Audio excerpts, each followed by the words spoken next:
Welcome to the Trueface podcast. I'm Robbie Engel, your host, and just a guy trying to figure out life. I am with Trueface, and if you are not following this podcast, liking it, subscribing to it, you should do that. You should also check out trueface.org, and you should buy The Path. It is the book that just came out a couple weeks ago, if you're listening to this podcast, and the tagline is, "What if the way of Jesus is different than you thought?" We've been talking about it because it is unbelievable. It's a 2.5-year project. And I get to introduce you today to Brittany Coulson. She has been on the Trueface team almost 10 years. She is the director of content. She is a creative genius. She was on the team, and I said, please stay on the team when I came on almost 6 years ago. And she said, okay, I'll give it a couple months. And she's still here. And Brittany did the most heavy lifting out of all four of us for this book. So when you see 4 authors on a book, you're like, who really did most of the work? That's Brittany. So Brittany, welcome to the podcast. Finally. Awesome. Thanks for having me, Robbie. I get to talk to Brittany every week, as she's obviously a key part of the Trueface team. And I was like, we're talking about context for this podcast since she hasn't been on this podcast ever. And I was like, really? Seriously? I was like, well, you know how they go? And she's like, oh yeah, I listen to every one. And there was sarcasm there, Brittany, but you get to as well go back and listen to your own podcast. Yeah. I mean, the ones that I listen to are awesome. It's just that, we come out with so many good ones. Sometimes it's hard to keep up. And you've been busy. You've been busy, Brittany. You've been on all these projects. If y'all have been tracking Trueface and you're like, how are they producing so many resources so quickly? Now 6 study guides, a few books, small group guides. All these resources, Brittany has had her fingerprint on each of these. And The Path, I was reading it again this morning, and I had Bruce, and I'm having Benjamin on here as well. But what chapter are we talking about today, Brittany? And give us some context as to the chapter we're going to talk about. Yeah, we're going to talk about chapter 5, and the title is The Wound, but it's really our chapter exploring shame and what that looks like when we walk through shame with Jesus. What that looks like in our own personal journeys, obviously what Tal goes through in the actual story, but it's mainly our chapter just kind of exploring shame in general. So The Path is about 2/3 allegorical and about 1/3 teaching. So give us an overview of the story for Tal in this chapter of The Wound. What's going on? Yeah. So at this point, Tal has really linked up with some other people that are walking this path of following Jesus and exploring what it looks like to trust Jesus and starting to be in community and what is that like. And then as the journey continues, we all have kind of these shame messages that the enemy comes back to for us that are unique to us, but most of them end up centering around you're not good enough or something to that effect. And that just kind of gets triggered and Tal gets poked. And once we start to have that shame message it starts to kind of spiral and stack on itself. And so Tal gets separated from the group, really stuck deep in shame, and then encounters God in the form of Rapha and gets to really talk through shame with that God character and what does that look like and how does God speak to our shame? How does he rewrite our shame? Especially when we've pulled away from other people, we've isolated because that's what we do in shame. So really walking through some of the healing steps in that. And then Rapha brings Tal to reunite with the group. Mm-hmm. Yeah. There were some powerful lines that I was reading in this chapter about the design of how the process of moving into our shame and healing is in the context of community.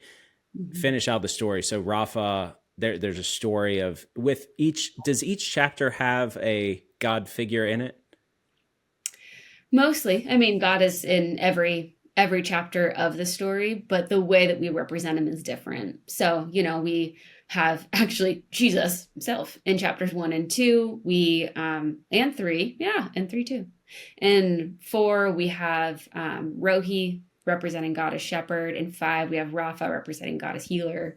In 6, then we start to see God speak through other people. So 6, we explore that with some of Tal's friends, and Jesus himself comes to have some conversations. And then 7 and 8 start to experience that through like mentors and guides like Nahal. So kind of weaves in and out, trying to show the way that the Spirit speaks, sometimes really directly, like we're having these one-on-one conversations and we really feel the Spirit internally interpreting for that. And sometimes it's through really good conversations with friends. Sometimes it's through confrontation or conflict, but God shows up in a lot of ways in our lives. So we wanted to show what that actually can look like. And that it was beautiful, the healing, how we heal and move into our shame and deal with our shame in the context of community with others, and how God has given us each other as part of the equation for us to understand, unpack, and replace lies of our shame with truths of our identity. Yeah. And I think that's what you were alluding to, and how that chapter finishes out of after Tal has gone through this, what we would kind of maybe call vertical healing with Rapha, then moves into horizontal healing in the ways that other humans get to help administer God's healing to us. Yeah.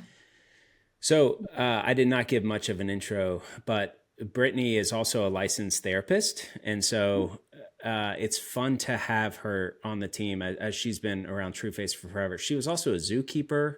She has all kinds of weird degrees and skills. You also play the harp, right? Mm-hmm. Yeah. Do you still play the harp? Let's be fair. I played the harp and I have a harp, but it is like number 7 on the hobbies list right now. So it doesn't come out very often. It just takes up space in our house. So outside of your zookeeping experience and playing the harp, as a counselor and as a licensed therapist, talk about how, first of all, give us an understanding, just a reminder of what shame is, how it's differentiated from guilt, and how that's connected to our identity. Mm-hmm. Yeah. Well, as I think a lot of us have kind of this working definition, but it's helpful to kind of say it out loud. Guilt tells us that we've done something wrong. Guilt is actually really beautiful. Guilt moves us towards other people. If it's just guilt, it tells us something has gone wrong and we need to move forward. We need to move into relationship, to apologize, to make amends, to own what we've done. But so often guilt immediately gets co-opted by shame, and shame says, there is something uniquely wrong with you. So it's not just that you've done something wrong externally, it's that there is some fracture or warp internally that nobody can ever see because there's just something inherently wrong with you. So it kind of takes the step of, I did something wrong, and it's because I am a monster. There is something uniquely messed up with me. And shame then drives us to hide. It drives us into the dark. It drives us away from people, from relationships, from vulnerability, from all the things that actually would bring healing. Personally, I really view that as like shame is the favored tool of the enemy. It's so quiet and subtle and invisible, but it pulls us away from God and from other people. It makes us turn deeply internal and convinces us that we can't be seen and can't be loved. So shame shows up with every client that I work with. So guilt can be, I think that's a powerful differentiator, that guilt can be a beautiful thing because it's something is off, something broke. This is an opportunity to reconcile, to heal, to redeem something that has been wronged. And I like, even in sin is anything that breaks relationships or something not of love. And the right response, the reminder of something off as we have new hearts is guilt. Something's broken. So that I go, okay, I feel guilty here. There's something I can heal between Brittany and I that draws me into relationship and connection. Shame, the byproduct of shame, the subtle but significant differences, it repels us from, because I have to hide because I'm a monster, I'm messed up, I'm a screw up. And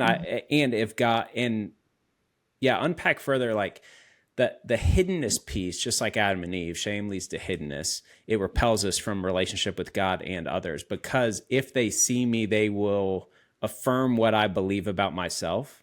Yeah. they will see who I really am, and who I really am is awful and inherently unlovable, inherently unworthy.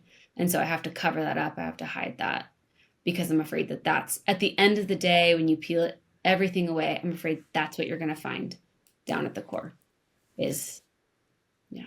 And that is, there's a direct correlation between what you just said of the shame statement of I am unlovable, I am messed up, to the truth of the gospel of who God says we are and what he did for us, of you are lovable and you are new. You are a saint, you are made whole. Yeah. It changes everything. I mean, when we genuinely believe, which on this side of heaven, can we ever fully believe God's truth? But the more and more that we take that in to our minds, into our bodies, into our emotions, of understanding what is now true about us, shame loses its foothold, because shame has to speak to our identity of who we are. So the more that we replace that with who God says that we are, the more that we trust what he says over what our behavior says or what our shame says, shame doesn't have it. It's like it loses any grip that it could have. And again, not fully. This side of heaven, we're always going to be growing in that, in that understanding and experiencing that. But man, identity just changes everything. So in case you're wondering why is grace and identity such a major focus over the 30 years of Trueface, hit the rewind button 30 seconds a couple times and listen to that, because that is a beautiful and articulation of how identity and shame are directly correlated and get in the way of relationship with us and God, which is our primary design and one of the primary expressions of God's grace, that he redeemed and reconciled through our new identity and made right our relationship. Therefore, we can experience what he's made possible for us, peace, freedom, through the relationship with him, rooted in our identity, which shame will oppose. And Brittany, you started that with saying that was one of the primary ways you think the evil one hisses, slithers in, slides in, and breaks relationship and distances us from what we are made for and what we long for, which is connectedness, love, joy, peace, patience, kindness with God and with others.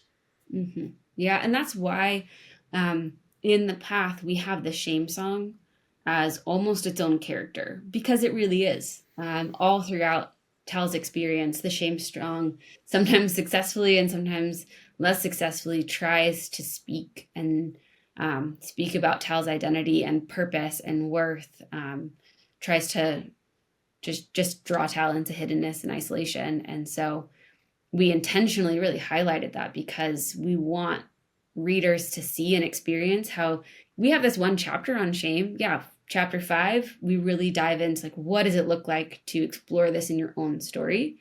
But shame is throughout the whole story. Shame tries to interact with our motives. It definitely tries to distance us from our identity. It tries to pull us away from friends and conflict. It tries to make us doubt our purposes, all that kind of stuff. It especially, I mean, whenever, I don't know if we're going to talk about on the podcast at any point about chapter 7 in growing. It's the gifts. It's really talking about how do we mature.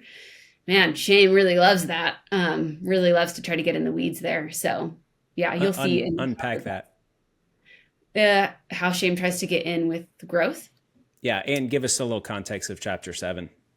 Yeah, so 7 was our hardest chapter to write, I think, because it's the first time that Trueface has really tried to speak to how do we grow and mature intentionally and with effort, deeply rooted and saturated in grace. What does that look like? Because, wow, does that line get so confusing? I am a worker bee. My deep shame messages are I am inherently not worthy, and so I need to work really hard so that I can finally be worthy someday. And so you give me a task, you give me something to accomplish, I will go whole hog on that and think that that's going to finally be the thing that gets me to the place. And so chapter 7, we really explore the spiritual rhythms or spiritual disciplines, spiritual practices like prayer and Sabbath and fasting. And how do we incorporate these beautiful practices that Christians have done for thousands of years out of an expression of what is already true and us wanting to experience more and more of what is already true about us, rather than as a way to change who we are or get to this new place or climb the next spiritual rung, but instead it's like deepening into our relationship with the Lord.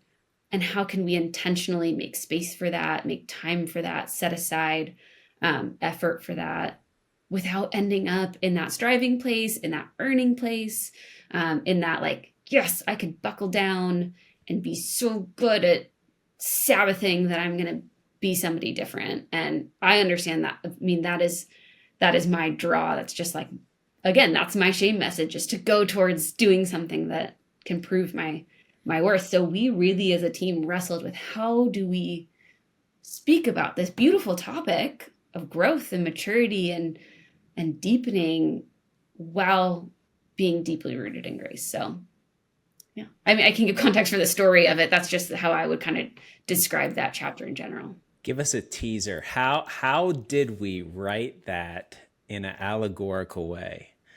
Well, we wrote it twice. I will tell you that. We wrote the chapter and we were like, that's not quite it. We scrapped it and we started over again with a different topic. But the way that we describe them in the story is the gifts, and Tal and Co, the side characters that we've kind of gathered around, Kenrick and Gia and Nahal.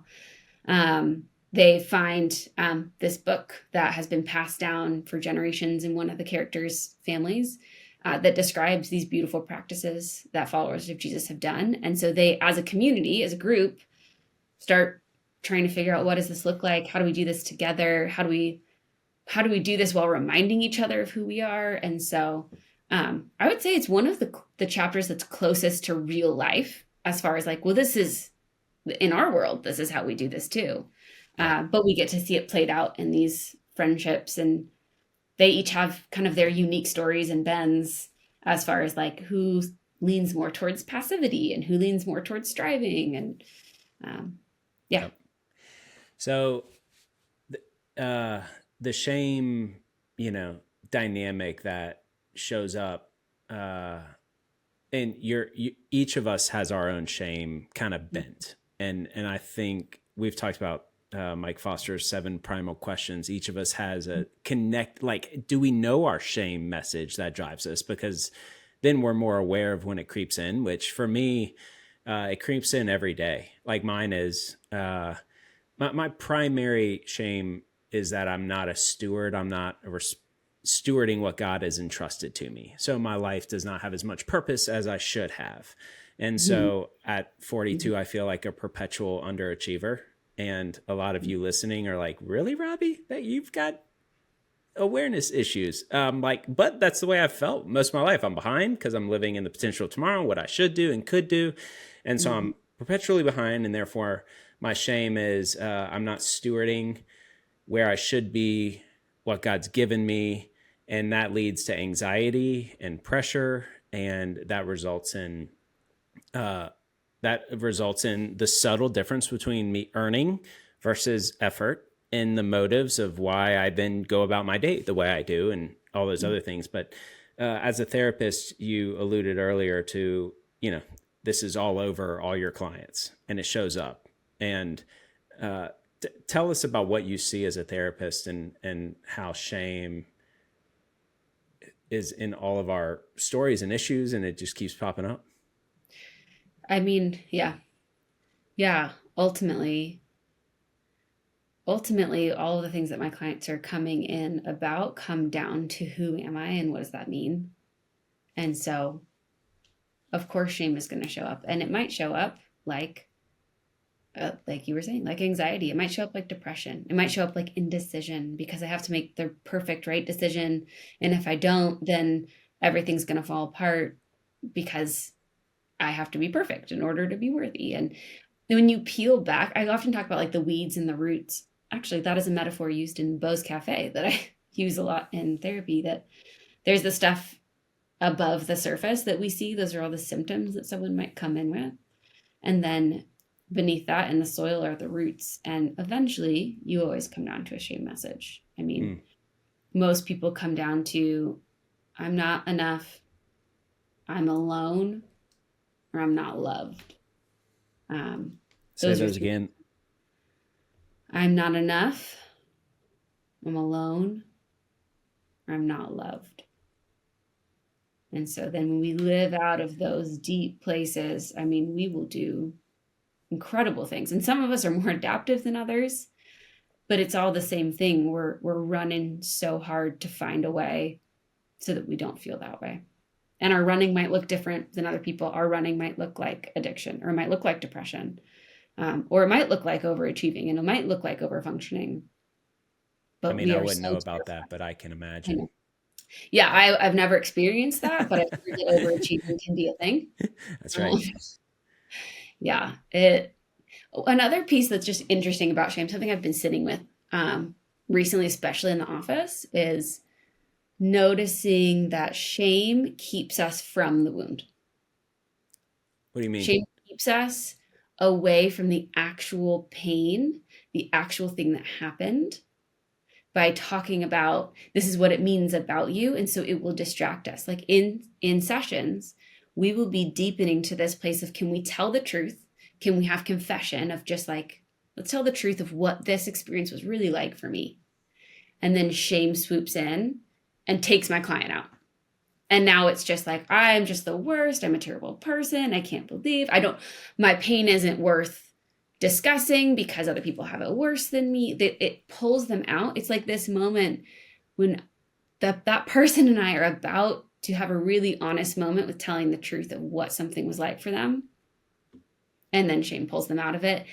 And that keeps them from healing. It keeps them from getting to actually like let that move through their system. And I think that's really intentional.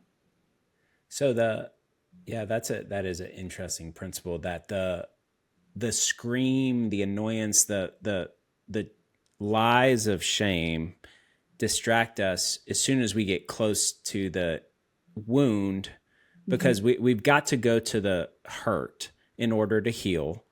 And part of that hurt and heal because all of us have been hurt and all of us have lies. So the closer we get to the hurt, and therefore the lie correlated to that hurt, whatever it is, is that the starting point to then be able to forgive and replace those lies with truth. But that takes work, and it takes being present in the suck of the pain of the lie of the ramifications of that. And you're saying shame gets us too uncomfortable, too unsettled, so that we can never do that work. Yeah, because it moves us out of just the honesty of what it was like to the crazy shame spin that we get into. So it keeps us from healing. It keeps us from connecting honestly and vulnerably. And then it keeps us from moving through, whether that is, like you were saying, whether that's through forgiving someone for something that happened and what we made it mean about ourselves, or whether it's through seeking forgiveness for something that we have done. Shame will keep us from either of those things. Yeah. And I love the forgiveness, confession before repentance is truth telling, being honest with what we did, what has been done to us, and therefore the lie, in order to repent and turn to God's truth. Because we can't get rid of a lie without replacing with a truth, because the lie will come back. I love that story in the New Testament about, if you clean the house with demons and sweep it, you got to replace it with something. So that truth of who God says we are, because he has some ideas about our identity. And even the things you mentioned of who am I? What is that? No, different notes. I was talking about weeds and roots. The not enough, alone, and not loved. Jesus has some thoughts about that. Yeah. And we can't hear those if we don't stay in, go to the hurt.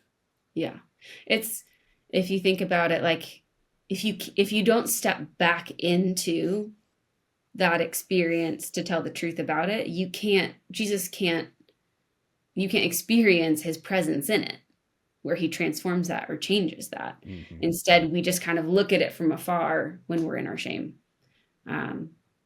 Yeah, I feel like there's more to it that I'm still just kind of like wrestling through. It's just something that's really been coming up in my office lately where I'm like, wow, shame is so terrible and exhausting and overwhelming and makes us freeze and isolate. But it also then creates this weird like floor that doesn't let us get past to the actual healing. So it just keeps us stuck. It keeps us stuck in pain and fear and sadness and overwhelm, and we can't move forward from it, and we can't deepen into it to actually heal what's wounded underneath. And it's really effective.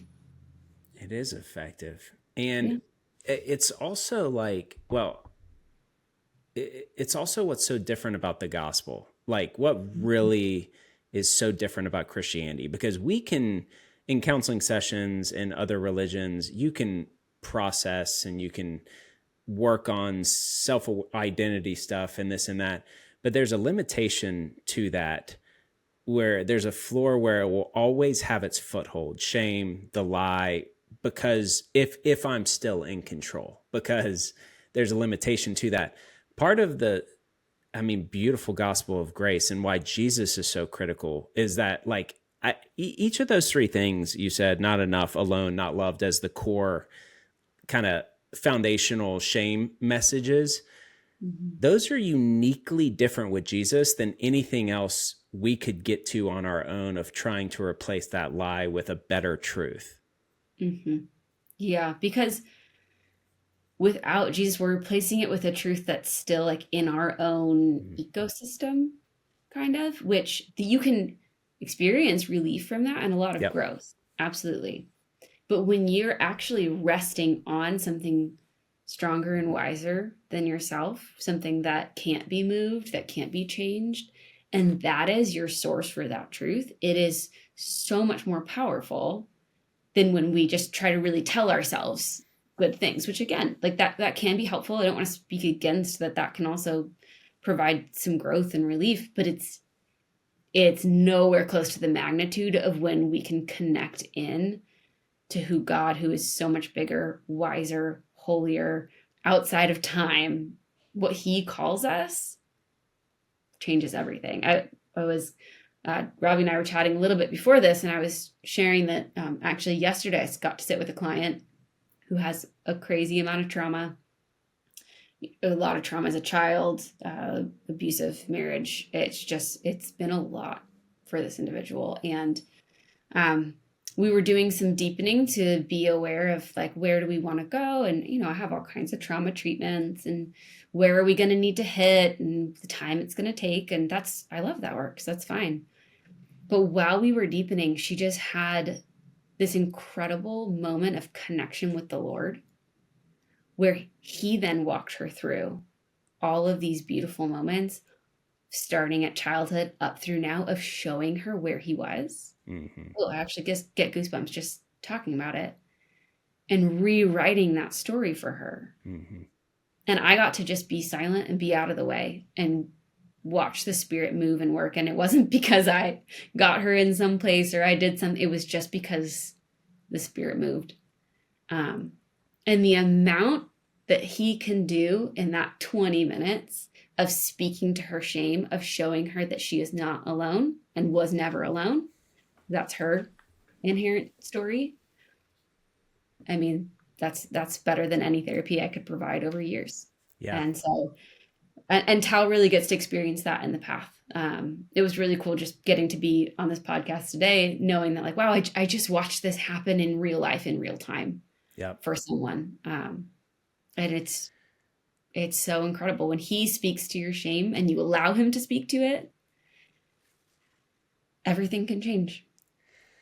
So for those of us listening, there's a couple principles I want to personalize for all of us listening to this. First of all, that we have a new identity, and I forget it every day. And so like my go-to shame, it's not like a replaced done. Although like with your client, there are moments of breakthrough, and then there's a gift of grace anew every day as she gets to remember that new truth to replace that old lie. But at least in my life, every day I still wake up with the predisposition to earn, to Oh, yeah. strive, to feel behind. And every day anew, I get to replace that lie of I'm not enough, I'm not a steward, with his truth of he's taking care of it, and it's his, and the outcomes are his. And that is the daily practice of becoming, trusting who he says I am, trusting his truths more deeply. And the fruit of that is more love, joy, peace, patience, kindness. And none of that's on me. And it's peace and freedom. So practically speaking, I heard a couple things. I'm going, that was a wordy start. Not every point is going to have that many words, Brittany. But so listening, and correct me on this, for those of us listening, to pause and reflect and go, what is my shame story? And what is a lie, God, that is leading to anxiety, frustration, hurt, anywhere that I feel not enough, alone, or not loved? Those are good indicators of weeds to, okay, what's the root behind that? What's the What we pain? might call a trailhead. What's the what? That we might call that a trailhead, where you start to notice it in your everyday life, and you're like, oh, maybe I should travel down this and see what is down at the root of that. Yeah. So anybody listening, where do you feel not enough? Where do you feel alone, and why? And are you lovable, or are you not being able to loved, and why? Something most likely popped into our heads. So then understanding that, we get to then say, first of all, don't let the shame take over, but to go, no. Brittany said shame makes us squirrely, and we ignore staying in that. And we get to invite Jesus into that. And that beautiful transformation that's possible of Jesus, what do you think about that? And with others, we can do healing prayer exercises where I go back to a moment, I go to a lie, I write on a piece of paper, and I in prayer, I bring that to Jesus and go, what do you think about this? What do you have to say about this? And that is the process in prayer and in processing with others, that we replace that lie of shame with his truth of what he says. And we get to do that in 20 seconds and in 20 minutes and over 20 years every day. I think that is the foundation of this journey of sanctification, of growth, of maturity. And chapter 7, like you alluded to, those are gifts of just practices that help us do that on a daily basis. Mm-hmm. Yeah. So, and go ahead. So in that synopsis, for all the people listening in this process, what's your hope for us? How do we apply this? What do we get to do today practically to move into these truths? What did I miss? Well, I mean, those are two different, I don't know. We could talk about shame for probably a year on this podcast. So we probably missed all kinds of stuff, but thinking about what my hope is for you and I, for everyone listening, for all my clients. My hope, I'm like pulling people to mind. I'm thinking about like, what would I get to speak to them if I had hope for them? My hope would be that they can take the really brave and really hard step of telling God the truth about how they feel and how they felt, and let him speak to that. And that is, I mean, you can say that in a sentence. It's really hard and it's really scary. But the more that we can practice that confession of like, God, I feel really scared right now. God, I feel really alone. I feel like no matter what I do, it's never enough. Whatever that is for you, getting to really speak the truth of how you're actually feeling and experiencing the Lord being present with that, not moving away from you in that, and then allowing him to speak truth back to it. That is such a, like you said, 20 seconds, 20 minutes, 20 years, a practice that we can use over and over again that helps us root out where is shame attaching and how can I let God unattach that. And don't discount either, like, just don't do this alone. Don't do this alone. We're not made to do this alone. It is amazing that we can sit with the Lord and do this, but he designed us to do it in community too. And they're unique in different ways that the Lord brings that healing through the people that are in your life. And so allowing other people to see you when you feel afraid or overwhelmed or sad, and being able to take in that they actually are still there and they actually still love you is incredibly healing. And that's what allows shame to lighten. I mean, I know I have so many shame messages. We all do. And then one of mine is around having big emotions that aren't logical in front of other people. And it takes so much courage still for me to be in that place in front of the Lord and be like, I'm a disaster. I'm just like a dumpster fire human right now. And I can't even explain it away and logic my way through it. I'm just in the feels. And allowing God to be there with me is so healing and shifts every time. And then allowing myself to do that with other people is also terrifying and so scary, but brings healing when I allow them to actually see me and be present with me when I'm having the emotions that life experience has taught me are not okay to have in front of other people. So I feel like that was kind of convoluted, but that was awesome. Try to tell the truth about how you're feeling, even when it's really hard. And don't walk this path alone. We're just not made for it. Let it be so. And God, give us the courage and the relationships and the insights to replace all these lies with your truth, because that is why this gospel is so good. All right, y'all. I'm so glad you got to meet Brittany, the horsepower, who, even though she has a shame message of not doing enough, that God has redeemed that weakness, and you've done a ton for Trueface. The flip side of that, I hope I haven't taken advantage. We can talk offline if I've taken advantage of that and triggered that shame in you to get such incredible output. But either way, you have an incredible output and gifts, and your fingerprint has been all over this ministry for a decade. So I'm glad y'all got to meet Brittany, and everybody, buy the path. Buy the experience guide, which is an 8-week group journey. As Brittany just said, it's better in community and with others. And this experience guide is built around 8 animated videos, which Brittany has spent a whole lot of time on. And so check those videos out. And you can find all that at trueface.org/the path. Thanks, y'all. Like it, subscribe it, share it, and buy a copy for a friend, a young adult, anybody. As we're heading into graduation season, this is the best ever graduation gift for somebody. So thanks, Brittany. Thanks, y'all. Thanks for having me, Robbie.